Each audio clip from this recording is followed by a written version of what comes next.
সিরাজগঞ্জে এসে আমরা গিয়েছিলাম আমার বড় ফুপির বাসায়। মূলত সিরাজগঞ্জে আসার উদ্দেশ্য হচ্ছে আমার বড় ফুপির হাজবেন্ড রিসেন্টলি, মানে আমার ফুপা রিসেন্টলি মারা গিয়েছে, সেই উদ্দেশ্যে। রোজার মধ্যে মারা গিয়েছিল, কিন্তু আমার আব্বু রোজা দেখে আসতে পারে নাই, তো এই জন্য ঈদের পরপরই চলে আসছে। সাথে আমিও আসছি বায়না করে যে আমিও যাব, যদিও আমার মন মেজাজ একদমই ভালো না, সেটার জন্য বলতে পারি। আস্তে আস্তে একটু লেটই হয়ে গিয়েছিল। এখন আমরা আবার রিটার্ন যাচ্ছি সিরাজগঞ্জ শহরের উদ্দেশ্যে। এখানে রিটার্ন যাওয়ার পথে আমার ভাই রিসেন্টলি একটা মিল দিয়েছে, মানে সিরাজগঞ্জের মধ্যে, তো সেটা আপনাদেরকে একটা ট্যুর দেখাই। দোম অজপাড়া গ্রামের মধ্যে একটা মিল, এই দেখেন লেটেস্ট কি দিয়েছে সেটাই আপনাদের সাথে শেয়ার করব। এখানে যেগুলো দেখতে পারতেছেন, এই যে এই বস্তা হচ্ছে মুরগির যে ফিড গুলা হয় আর কি, সেগুলা হচ্ছে করে করে রেখে দিয়েছে আমার ভাই। আর এরপরে দেখেন এই যে এখানে পনির বস্তা রয়েছে, এরপরে সে মেশিনটা অন করেছে। এই যে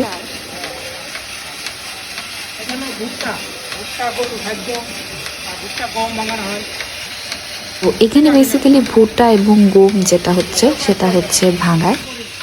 এটা হলুদ এদিকে লাইট না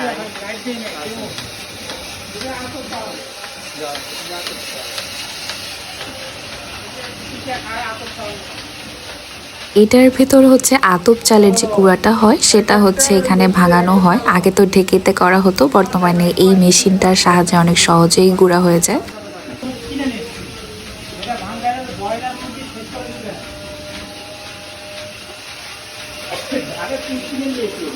যাচ্ছে না। হ্যাঁ, একটা ঝাড় দেবো যে মশলার ওটাই করছে তো এগুলা